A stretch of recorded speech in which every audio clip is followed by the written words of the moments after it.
Hébreux 13, verset 7. Du verset 7. Souvenez-vous de vos conducteurs. Bobanza bakambi na bino. De vos conducteurs. Bobanza bakambi na bino. Amen. O baza bapesi bino liloba. Était la fin de leur vie. Botala ndenge nini suka na bomoi na bango ezalaki mpe bomekola kondima na bango.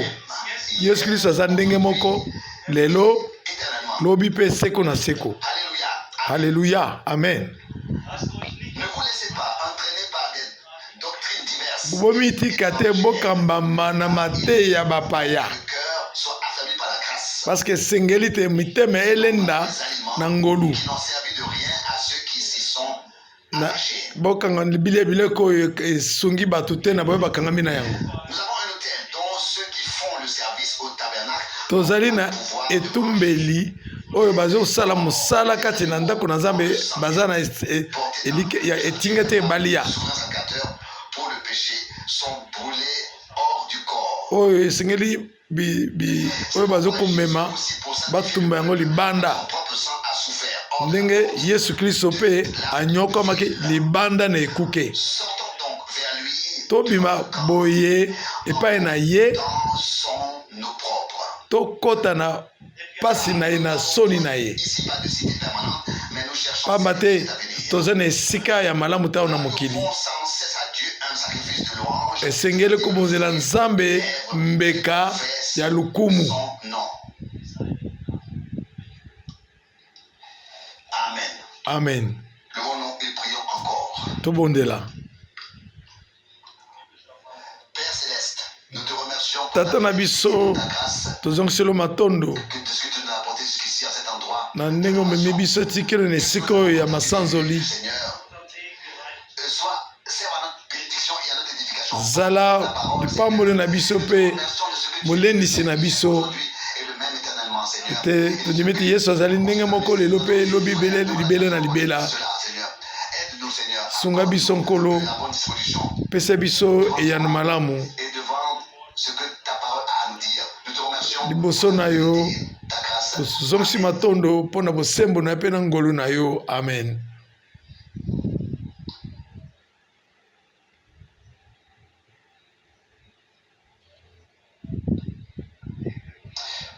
Maintenant, avant que nous prions ensemble, je voudrais lire une parole. Liboso eke tosambela biso banso Nous levions pour cela. nalingi na totanga likomi na boye nasengi te totelema biso banso 3, na 1 Jean verset 1. chapitre 3 molongo ya moko. Quel grand amour le Père nous a témoigné. Botala bolingo Présent monene oyo de Dieu. tata na biso atatoli Nous sommes aussi na kokomisa biso bana na Nzambe dans le monde mpe toza bana na Nzambe. parce qu'il, Yango wana molingi mokili elingi biso te. verset 2, Molongo ya mibale nous sommes maintenant tozali sasa yipi bana na Nzambe me oyo tokozala nano emonisami te.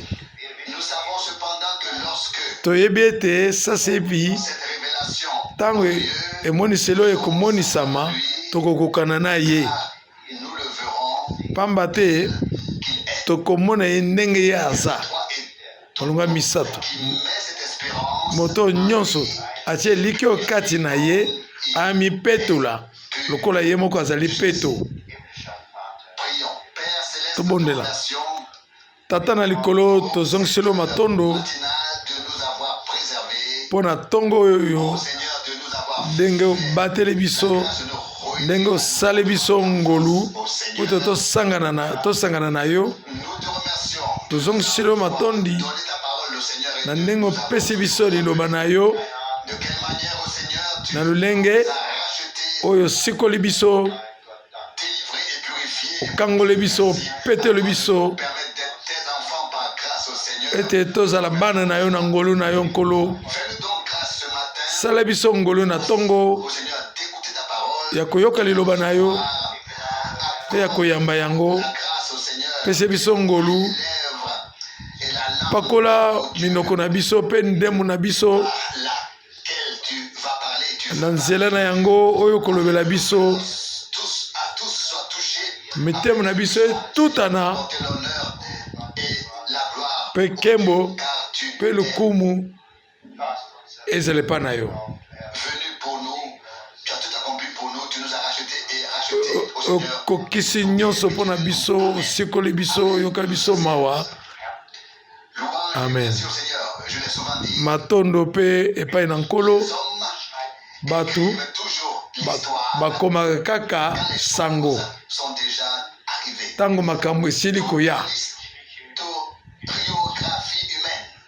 oyo etali bumutu ezali kaka kokoma mayuma lekaki likambo na lobiko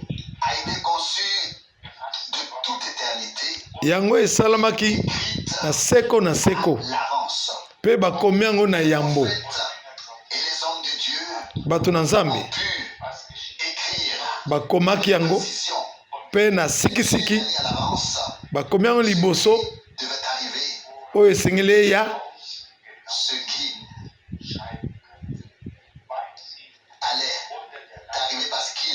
oyo esengelaki eya pamba te bazali na bokambami bino baoyo nyonso oti kozonga na mobembo na Israele ntango totangi mosakoli ya boyokani na kala mpe tomoni kokokisama na yango na boyokani na sika eza eloko ya likolo libanda na tembe nyonso ezali na pasi ya kosala bomoi na biso ya libela na likolo na makambo oyo ezali likolo ya makambo nyonso to te soki etalisami na Nzambe ke ezaki solo te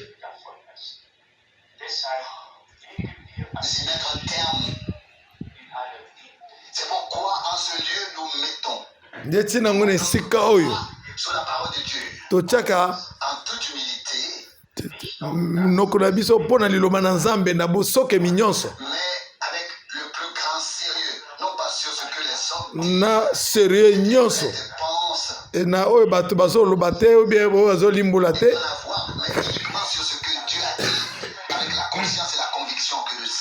na kondima ete oyo tokomi ezali liloba na Nzambe mpo na seko na seko baoyo nyonso to bayambi mpe liloba na Nzambe momboto ya bule momboto na bule esengeli ebota pe ebota mbuma ya bule ezali mobeku na Nzambe makambo manso ebotama lolenge na yango Nzambe apesi mitindo na ekelamu na mokili ndenge moko na ekelamu mpe ya molimo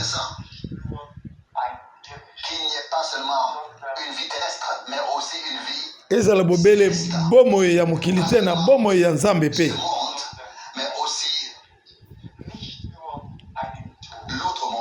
mokili mosusu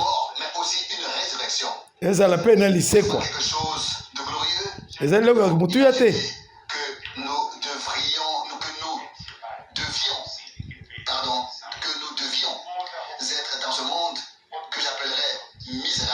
esengeli tozala na mokili oyo tokobenga ya mawa oyo ezali na Nzambe te me esengo Nzambe ayokeli biso mawa asali biso ngolu mpe abengi biso epai na ye oyo asali biso bana na ye ya mibali mpe basi totangi na liloba na ekoteli likolo na yango na kozongela sozwi feti ya libala awa nalingi na banda na mokanda ya Apocalypse 19 bo tozonga na 1 Jean 3 pe na mokuse tokozonga na Hébreu mokapo ya mibale1 Apocalypse 19 molongo na yambo ekomami na nsima nango nayokaki makelele à la joie oyo ekokani na esengo munene dans le ciel, na ebele na bato le salut, na lola la gloire, koganga haleluya lobiko à notre Dieu. nguya ezali epai na nzambe Les jugements sont vrais, esengo wana eza solo justes, car il a jugé la grande po prostituée, asambisi mama ya ndumba munene la terre par sa force, oyo oza kotya bulu yeke na mokili le sang de na malakisi na ye asopi mpe makila ya basantu Alléluia, et la fumée baza koganga haleluya éternellement. Verset 4, alors les 24 anciens et les 4 bampaka oyo vivants tuku mibale na minei bazogumbama bagumbemeli nzambe Alléluia, bazoloba haleluya et une voix mpe mongongo etombwami criant, na ngwende egangi louez notre Dieu, bosanzola nzambe na biso bino banso basali na ye qui le craignait baza kobanga ye comme les grands. Verset 6, alors j'entendis un bruit nayokaki qui ressemblait à l'allégresse makelele de foule eyokani na esengo ya etuluku ya bato et au fracas de forts coups de tonnerre. mpe nayoki kolela ya bakake Alléluia, Alléluia. le Dieu le Tout-Puissant, kolo nzambe na biso na nguya dans son règne, akoti na bokonzi na ye la joie, e bato wana bazalaki na esengo l'allégresse, na esengo po baza kopesa ye matondi mpe ngolu l'agneau mpe nkembo sont venus mpe et son épouse feti ya mwasi na libala eye mpe mwasi na libala amibongisi de se revêtir d'un lin d'une epesi bango nzela te balata bilamba ya pembe makasi des actes. oyo ezotalisa misala ya boyengebeni ya basantu 9, puis il me dit, écrit, alobi na ngai koma bénis ceux qui sont invités. bapambolama baoyo babiangemi na feti ya libala Il me dit, alobi na ngai ce sont là les véritables. wana nde maloba ya solo ya nzambe Je dis, je me prosternais alors à ses pieds. nafukami na makolo na ye mpo te nagumbamela ye Il me dit, alobi na ngai pas du tout. Je ne suis kosala bongo te serviteur de toi nazali mosali lokola yo qui ont le témoignage oyo bazali na litatoli na yesu Dieu. yo ogumbameli nde nzambe Témoignage de Jésus, na litatoli na yesu esprit de prophétie. ezali molimo na lisakoli C'est quelque chose de tout à fait merveilleux. ezali eloko ya kitoko Si nous pouvons sans peine être en accord avec eux, soki témoignage tokoki kotia tembe te toyokana na matatoli nyonso to ya makomi parole, kondimaka liloba nyonso c'est une grande grâce. wana ezali ngolo munene Nous savons que les choses décrites ici toyebi ete auront également lieu. makambo ekomami Grand ekosalama nango et une grande foule epe tokende na feti ya mwana libala participera. La question est toujours de savoir, mutuni eza ya koyeba comme l'esprit de cantique, ndenge qui franchira la porte des Kembo perles en vainqueur. ezolobama nani akokatisa ekuke ya balongi ezali yo ezali ngai Le repas de noces, feti serons-nous tous feti ya libala mpe ekosalama par grâce na ngolu qui avons entendu la parole de Dieu na biso baoyo toyoki liloba na nzambe pour le suivre, mpo na kolanda ye revendiquer tokoki kosenga yango la foi, na kondima mpo na biso pas par présomption, non na lolendo te que nous aurions accompli na misala oyo tosala biso moko te non parce que nous nous mpo ete entièrement tomipesi mobimba fait. na koyoka oyo nzambe asali mpo na biso tondimi yango Il est dit ici elobemi awa de l'épouse, verset 8, il lui a été donné mwasi ya libala de vêtir oyo bapesi bilamba ya kolata blancheur ya éclatante peto ya pembe makasi. Elle s'est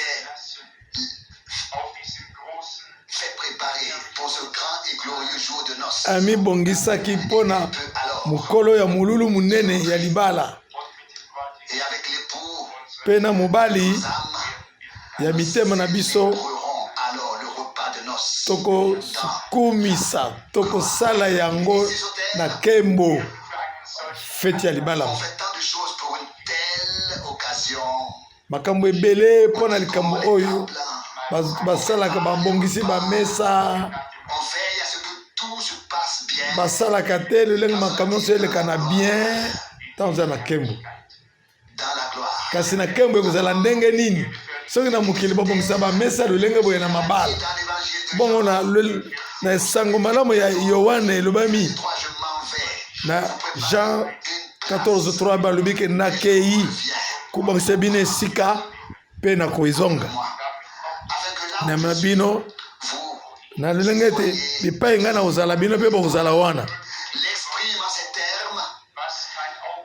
1 Corinthiens 2, verset 9, ce que l'œil n'a pas vu, ce que 1 l'oreille Corinthiens 2 verset elobi qui n'est pas makambo oyo miso emoni te préparé. mato oyo eyoki te nzambe abongisi yango mpo na baoyo ya ye Pour ceux qui l'aiment. baoyo ya ye. Jean 14, verset 15. Jean 14 verset 15. Gardez mes commandements. Soki bobateli mibeko na ngai Que ce véritable amour de Dieu bolingo ya nzambe se manifester ekomonisama envers les autres, kati na bino entre nous, entre eux. mpe kati na biso mpe na bango mpe J'aime Dieu. nalingi En nzambe même temps, ne pas aimer kasi réellement son frère. olingi ndeko na yo mpenza te Tel homme se ment et se trompe de haut en bas. ozokosa likolo ti na se N'est pas digne de porter boye ses esengeli te auprès de Dieu, seul est valable ce qui peut subsister devant lui. osala bongo liboso na nzambe eloko bongo ekoki kotelema te. Paroles et aux actes Esengeli maloba ekokana na misala ne sont pas en accord avec ce qui se passe. soki maloba Notre conduite ekokani na etamboli na biso te prononcée kotatola dit dans 1 Jean verset 16, na 1 Jean verset 16, 1 Jean 3 verset 16, 1 Jean 3 verset 16. nous avons connu l'amour, Biso donné sa vie. toyebi bolingo 1 Jean 3 na oyo apesaki bolingo na epa na biso. 1 Jean 3 verset 16. nous aussi de donner notre vie Biso mpe esengeli kopesa mpe frère. bomoi na biso mpo na bandeko na biso. Bolingo na nzambe Un amour actif et pour parler avec notre frère, un amour qui marche, bolingo ya oyo ya bomoi un amour bomoi qui se manifeste, bolingo oyo ezomonisama oyo ezotalisama qui est vu, vécu dans la pratique, oyo emonani mpe ebikami kati na misala. avec la bouche. Esali te ke totatola na monoko te na bebo na biso te wana yango te. Dans 1 Jean 3, dans le même Tesengeli totala 1 Jean 3. voyez quel grand amour le Père nous a Omoni bolingo munene oyo tata alakisi biso que na lolenge te soyons appelés enfants de Dieu. tobiangama bana na nzambe Nous le sommes aussi. e tozali solo tozali mpe bana na Nous nzambe. avons deux choses. Awa tozali makambo mibale Vive directement. oyo ezolanda na mbala kaka. Nous être appelés enfants de Dieu. Esengeli tobiangama bana na nzambe. Premier point, pardon. Deuxième, Likambo ya yambo ya mibale pouvoir dire avec conviction, esengeli toloba tosukisami ete nous le sommes aussi. epuis tozali mpe bana na nzambe. Béni l'homme qui a bien fait, qui a fait cette expérience réellement avec Dieu. Et vous, Apambolama moto oyo asali libiko oyo na nzambe. plus on se préoccupe de ce qui se passera lorsque cette vie terrestre prendra fin. Bomo ya mokili ekosila nango. Nous avons tendance à critiquer les autres, Kasi à oublier tokomi na bizaleli ya kotongaka baninga kasi tozobosana être honnête devant Dieu. oyo ya mutu ya tozala nsembo liboso na nzambe. Puis-je subsister devant toi, me tenir devant toi? Quelles sont les conditions Ngai nakoki kotelema liboso na yo. auprès de toi? Eske nasengeli kotelema liboso na yo na nkembo Et je l'écris même maintenant dans Na- un livre. nakomi yango na mokanda ezali pete et de dire que nakosambisa les gens sont rendus Na- bienheureux par koloba ete les sacrements qui bato bakomi malamu na basakrema à la mort et puis na basali na bango cette ouverture après le retour à la maison seo bakomi zonga na kimia na ndako zoka nde baza likolo pe te baza na se ne nous fait pas encore monter toi et moi wana ematisi biso te yo na ngai sincère esengeli tozala sembo kofongola mitema na biso kosenga na nzambe nous montrer le chemin atalisi biso nzela nous mènera personnellement au but ayamema oyo ezomema biso tina constater que de nombreux chemins ne mènent pas au but. tomoni ete banzela ebele emema biso na tina te Une chose wana ezali ka mosusu la seconde nécessaire est de trouver le chemin qui nous mène koyeba ezali likambo kasi ya mibale oyo ya motu esengeli kozwa nzela oyo ezomema biso l'expérience avec Dieu oyo tosala libiki na nzambe notre vie ete na bomoi na biso ont besoin oyo toza nango mposa de pouvoir être pris tozwama dans la gloire. na nkembo Si nous avons, je crois que c'est écrit dans Romains au chapitre 5, tokanisi ekomami na romain chapitre 5 là il est parlé de la puissance de Dieu qui doit changer nos corps. wana elobami na nguya na nzambe esengeli ebongola nzoto na biso nguya oyo ya nzambe Doit être en nous esengeli ezala kati na biso na nzoto ya mokili transformé.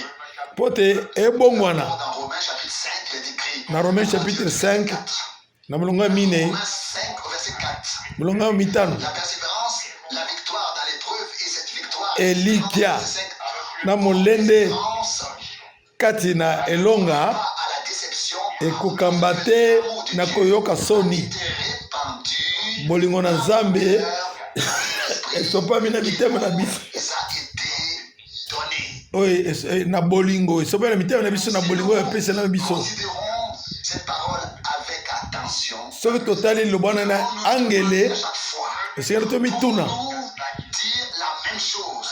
La lecture seule tokoki mpe koloba likambo wana ne nous y conduira pas. Nous devons avoir vécu esengeli les mêmes expériences. tobika mabiki mokomoko wana L'amour de Dieu a été eke bolingo na nzambe esopani na motema na ngai par une expérience na elibiki celle que les disciples ndenge bayekoli babikaka yango bandimi ya solo babikaka yango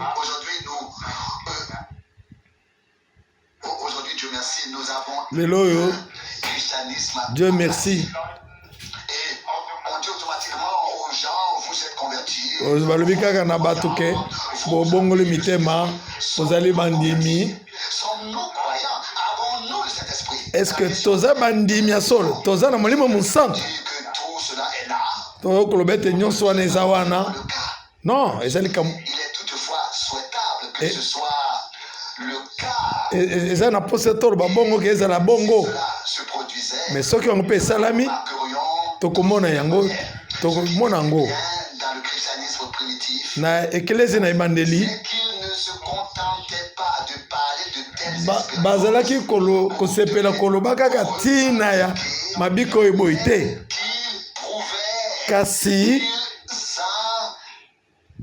qu'il en était ainsi, pardon, qu'il en était ainsi posa na bango ezalaki ezala bongo convaincu basukisami à la fin du temps de grâce na suka na ngolu revenir eklesia esengeli ezongela na ndenge ezalaka na ebandeli et cela implique effectivement que tout ce qui était présent dans l'église wana etalisi ete nyonso ezalaki na eklese na ebandeli ezala mpe lisusu présent lelo oyo na eklese oyo ya ntango ya suka 11 il est écrit na romain 11 elobami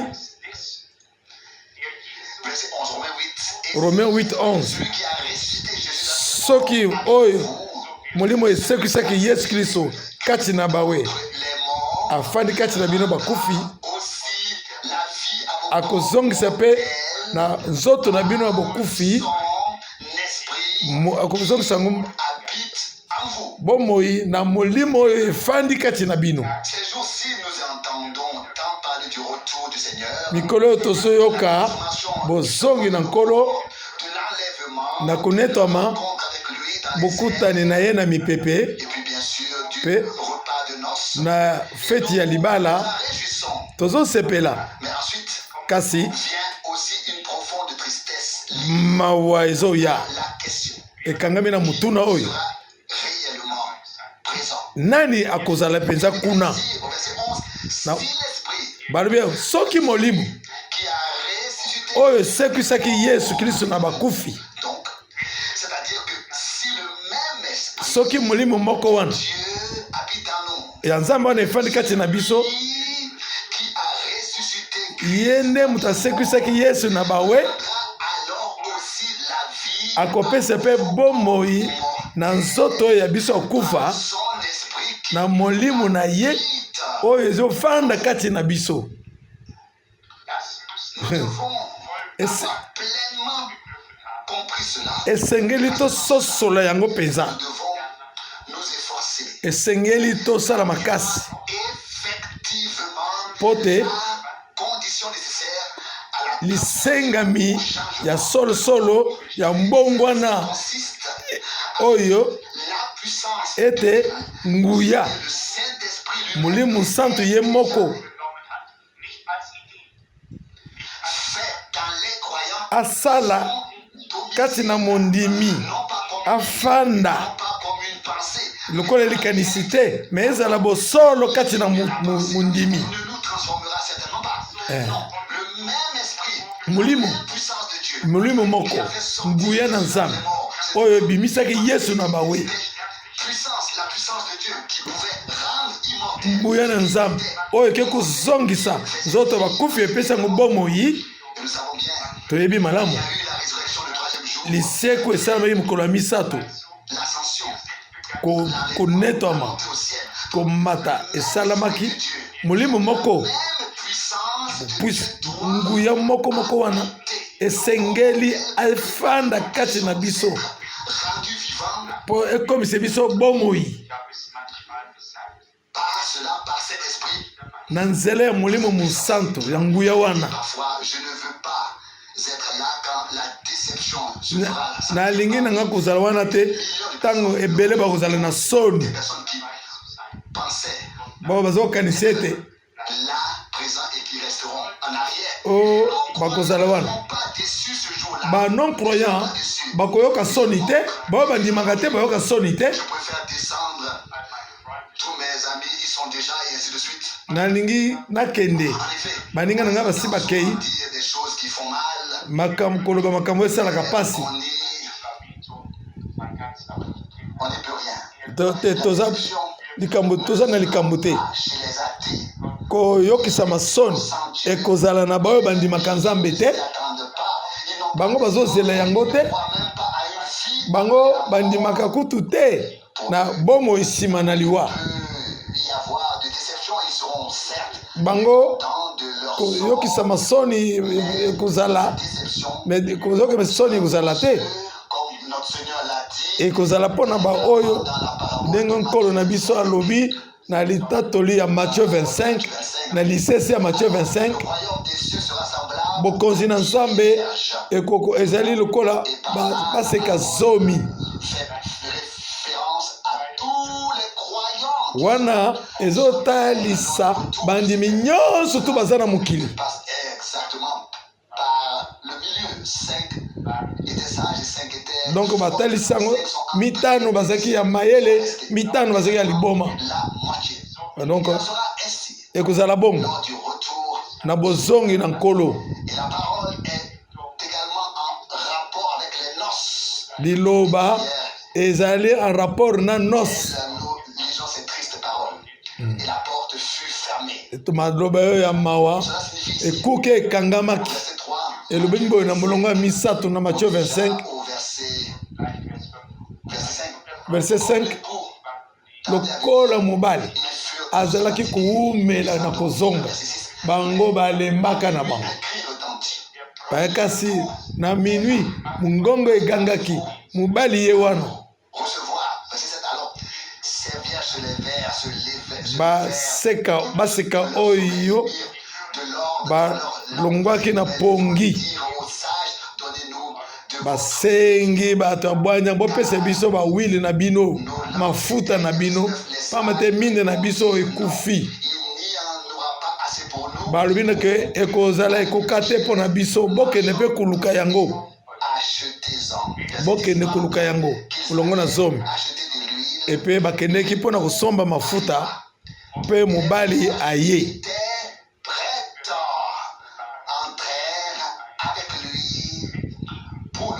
oyo babelami bakotaki na ye na feti ya libala mpe ekuke ekangamaki molongo ya zomi na moko nsima nango baseka liboma mpe baye kolo azongiseli bango nayebisi bino na bosolo je ne vous connais pas nayebi bino te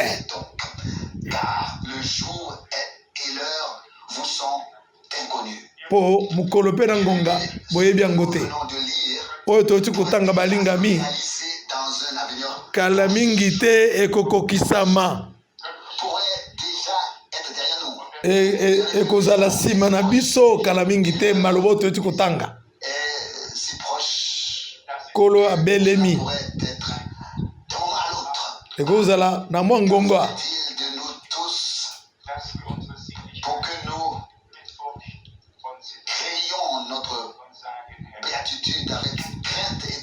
ekozala boni mpo na biso boye mpo toza na bobangi ya lobiko na biso tozala na bozali na bumutu ya solosolo mpo na kokutana na nkolo esengeli nini mpo te tokutana na yo kozanga ekomonisama kasi lelo nde esengeli kozala na bumutu mpo na kososola yango po wana ekoya nsima ekuke esi ekangami oyo ezali makebisi liboso kokutana na nkolo maloba toza na mokanda na bahébreu oyo ya motu Hébreu 2 verset 1 tokangami solo na makambo oyo toyokaki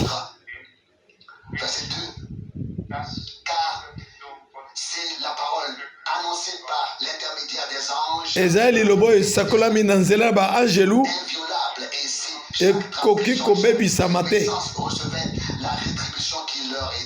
oyo bazwaki lifuti na bango ndenge nini biso tokoeshape na yango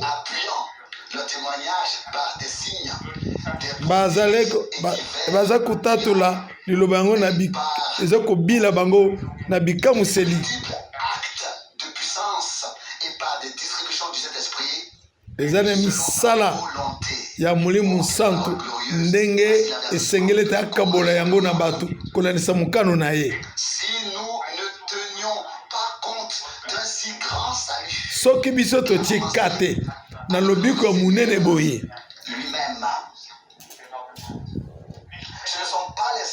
ezali bato te kolo ye moko aye ye asikoli biso ye amemeli biso ngolu lobiko amemeli biso bolimbisi na masumu Golgota eza mpo na biso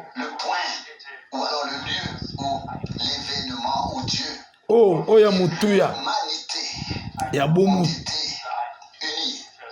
bumutu esanganaki na nzambe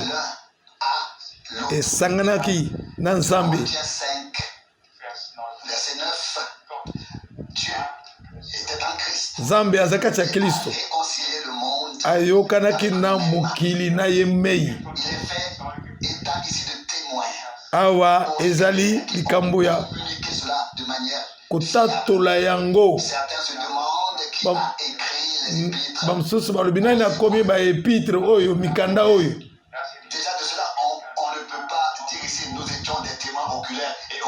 awa kokoloba ke tozalaki banzeneneke oyo tomoni na miso mpe na matoyi na biso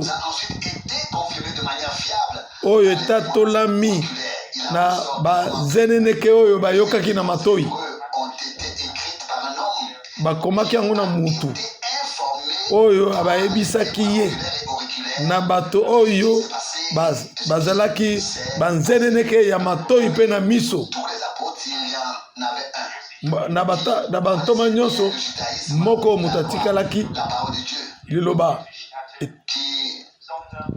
qui n'était pas pécheur, mais qui y avait été enseigné. Dieu a pu l'utiliser de manière particulière. nzambe asaleli na lolenga bokeseni Conseil de salut d'une manière aussi, apesi mpe toli na nzambe avec une telle vue d'ensemble na mobimba nyonso à Dieu, que ces hommes, tozongisi matondo na nzambe par le Saint-Esprit, eke bato oyo bangengisami na molimo nsantu enseigné tout.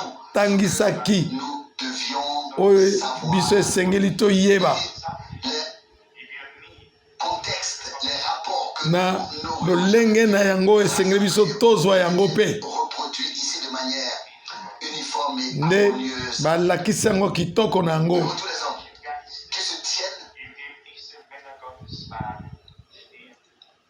qui marchent, pensent et agissent dans le même esprit que oyo ezotelema ezotambola puissent kaka ndenge moko molimo na nzambe effectivement comme eux. oyo etambwisaki bato wana mpe ezotambwisa mpe biso lokola Au verset 3 maintenant, comment pourrions-nous échapper à cela? ndenge nini Le verset 3. tokoki kokima Nous na likambo oyo rend compte d'un salut aussi. soki biso tozotia ka te En effet, comment na lobiko oyo monene boye etalisami na nkolo ensuite été confirmé. oyo mpe batatoli biso na lolenge ya bomoi Mais cela ne s'arrête pas là. wana esuki wana te L'a confirmé. nzambe atatoli yango L'attendons tout simplement. tozozela yango kaka J'aimerais que cela commence aujourd'hui. nalingi yango ebanda lelo Confirmation de Dieu s'ajoute à sa parole. botatolami na nzambe ezobakisama na liloba na ye Divine fait défaut. Nous n'avons pas de réponse. soki Nous n'avons pas la certitude. lolenge na bonzambe ezali mabe wana tokozala na réponse te C'est devant lui et tokoyo nzambe akondimela mpe biso te il va subsister devant lui. Il est écrit au verset 4 ici, au verset 4 et pour molongo mine bakomi Dieu en a encore rendu témoignage par des signes et des prodiges, nzambe apesi mpe litatoli actes de puissance, na bilembo mpe na bikamwiseli du Saint-Esprit, selon sa volonté. na nzela ya molimo santo nekolakisa mokano na ye Vont ensemble. makambo oyo nyonso ezotambola elongo Confirmation de la parole kotatula liloba et la confirmation. mpe C'est ainsi. nzambe kotatula liloba yango mpe C'est rendu vivante de manière très personnelle. yango esami na bomoi na lolenge ya mutu moko moko Aura alors des pieds sur lesquels marcher, mais aussi la foi. La foi aussi aura deux pieds saints sur lesquels elle pourra s'appuyer. kondima mpe Et là, esengeli ezala na makolo ya bule esika na yango esengeli efanda par la parole prophétique, na nzela ya liloba na lisakoli nous tenir debout. esengeli kotelema Foi sur le rocher inébranlable. na kokangama na libanga oyo ekoki koningana te Nous entendons ici parler du salut, tozoyoka awa koloba biso na lobiko mais que nous devons accepter de manière esengeli personnelle. tondima yango na lolenge na yo moko Devons désormais être appelés enfants de Dieu. mpo lelo tokoki kobengama lelo bana na nzambe Puisse-t-il se réaliser en chacun de nous. tika te ekokisama na moko na biso lelo Ça ne sert à rien que nous écoutions litombe eza te ya koyoka kaka l'éducation maintenant et que ya koyoka liloba sasa ipi nous pensions vers l'avenir. epuis nsima makanisi na biso eke mosika Que nous lui donnions la réponse. esengeli topesa ye eyano L'éducation de la parole et qu'il puisse aussi nous donner la réponse. esengeli topesa eyano ye mpe apesa biso mpe eyano na liteyi ya liloba Année après année, nous rentrons chez nous, puis nous y réfléchissons. ezali te ke oyoki boye otiki nsima mambula ozongi siko moko kokanisa te La prédication liteyi permet ezopesa biso nzela dialoguer avec Dieu. ya kosolola na nzambe Mais aussi pe kozwa pe eyano kuta epai na ye en accord. na boyokani La promesse na elaka vont de pair. pamba te maloba na bilaka etambolaka elongo Promettre et ensuite ne pas tenir sa promesse. Non. akokolaka nsima bozoyelaka na ete te De manière harmonieuse. na lulenge ya kitoko Foi issue de la prédication. ekondima oyo euti na mateyi Nous a dit par sa parole. elobi ekokokisama ndenge alobeli biso na liloba na ye Convaincu. tosukisami nzambe Veut nous faire des cadeaux riches. alingi apesa biso bakado ya mutuya Il le dit en effet dans l'évangile de Jean. na oyo alobi na sango na yohane 11. Le bon berger donne sa vie pour les brebis. mosakoli malamu apesaka bomoi na ye mpo na bampate na ye Venu pour qu'elles aient la vie et qu'elle est en abondance. ya kopesa biso bomoi mpe bomoi na bofuluki En ce moment de déposer une telle abondance de bénédiction ezali ngonga oyo dans son église. ya kosopa Nous compter mapamboli na ya bofuluki kati na eklezia na ye qu'il puisse devenir akoma audible, na koyoka biso mpe visible. amonana Dieu te ne serait pas seulement en parole, toloba kaka na maloba te na misala mpe avec nous na biso et parmi nous, mpe kati na biso azala na biso mpe qui nous a aimés, alingaki biso livrés pour nous, amikabi mpo na biso versé son sang, asopi makila na ye mpo na biso qui nous a rachetés, asikoli biso qu'il soit profondément remercié pour toutes ces azongisa matondi mpo na ngolo nyonso tu wana pour nous avoir appelés mpo ndenge abiangi biso à lui abiangi epai na biso epai na ye leur amour. epai na bolingo oyo Et il a en outre déposé en nous le désir atie mpe kati na biso viendra posa ya kobelema ntango ya kozonga à la maison. amema biso na ndako Pour nous, le plus beau jour, ekozala mpo na biso mokolo kitoko elengi c'est le but ultime ezali de notre prédication. ntina na biso ya mateyi na biso yango wana De jouer à l'église ici sur terre ezali te ke kosepela na eklezia implique, ndenge nyonso te bato bazosala te au-delà du caractère terrestre na koleka lolenge ya mokili de l'église, nous voulons être l'église de Dieu. tolingi kozala eklezia ya nzambe Un passage de l'épître aux Hébreux, totanga likomi ya ceux hebreu qui appartiennent à l'église na baoyo bazali ya eklezia née. Je crois que ya c'est yambo au chapitre 12, na chapitre 12, hebreu 12 peut-être déjà à partir du verset 22. na molongo ya tuku mibale na mibale Peut-être déjà à partir du verset 22. ntango mosusu na Non, molongo ya tuku mibale na de mibale la montagne de Sion, e topusani te na ngomba na sion de la cité du Dieu vivant, na ngomba ya nzambe na bomoi d'anges, na engumba ya basantu ya baange en une assemblée de fêtes. Verset 23. na lisanga ya basantu Inscrit dans le ciel. ya baoyo babotami sika bakombo nango ekomami na lola Le juge de tous et aux esprits des justes. moyengebeni ya bayengebeni 24 et âgé. mpe moyengebeni ya milimu Alliance ya au bayengebeni sang de l'aspersion qui parle mieux que na makila na ye ezoloba koleka ya abel le pont est jeté entre une assemblée gbagba etiami terrestre likolo na lisanga ceux ya qui sont inscrits dans le ciel. na oyo eklesia oyo ya baoyo bakomi na lola Nous sommes inscrits sur terre, mais à l'église. tokomami awo na mokili te me na lola na eklesia kuna na lola C'est à cela que nous voulons appartenir, c'est à cela que wana nde biso tolingi kozala il y a des églises terrestres, toza baeklesia mokili ezali mais au-dessus de cela, en kasi koleka na wana une seule église toza na eklesia bobele moko composée de tous ceux qui ont été graciés esalami na bao banso bazwaka ngolu bazobolimisela bango na masumu bazolobiko bango batondisami na bomoi na Nzambe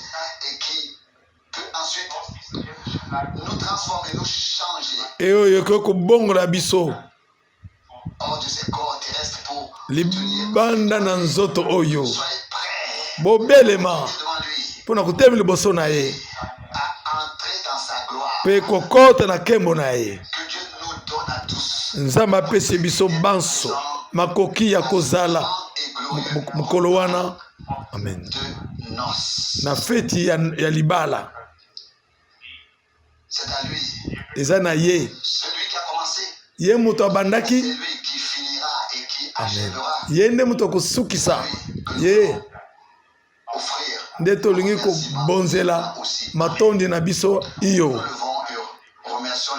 totelema tozongisa matondo elongo. Tata na biso likolo tozongisi matondo na motema na biso mpo na lilobano ya kitoko mpe lisusu mpo na bilaka opesi biso okokokisa oyo olobaki.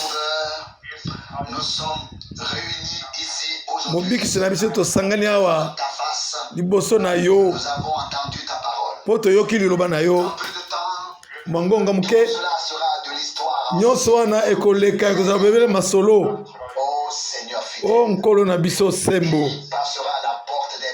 Nani akokatisa ekuke oyo ekozala yo bie ngai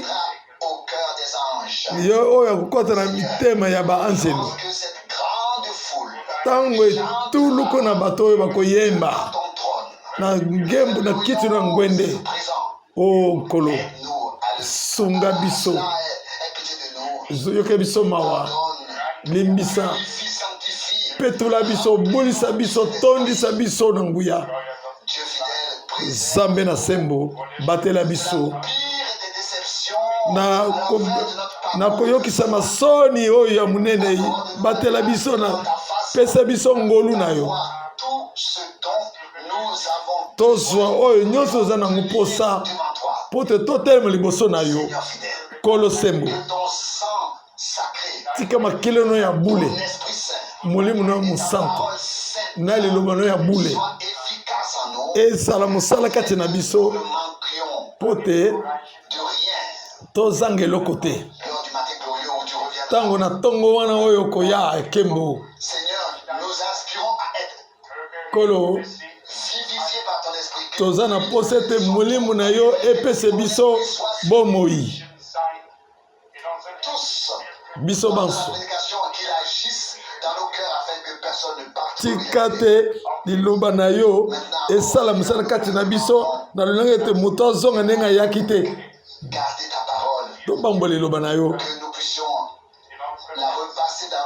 tolekisango na mitema na biso oke nkolo akokokisa yango Nzambe akokisa yango nkolo molingami talise biso nzela oyo esengeli kolanda lobela biso oyo olingi ete biso tosala tozala mpona kosala mokano na yo o Nzambe sunga biso tosala yango toke kosala yango na biso moko te tozopesa matondo epa na yo zala pembeni na biso na batoli pesa biso nguya oyo esengeli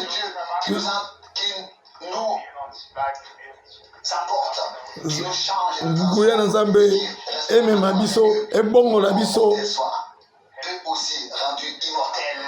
ete nzoto na biso mpe ekoma mpe immortele oyo ekokufa te. Tobondeli mpo na Afrique mobimba, tobondeli mpo na mokili mobimba, na kontina nyonso.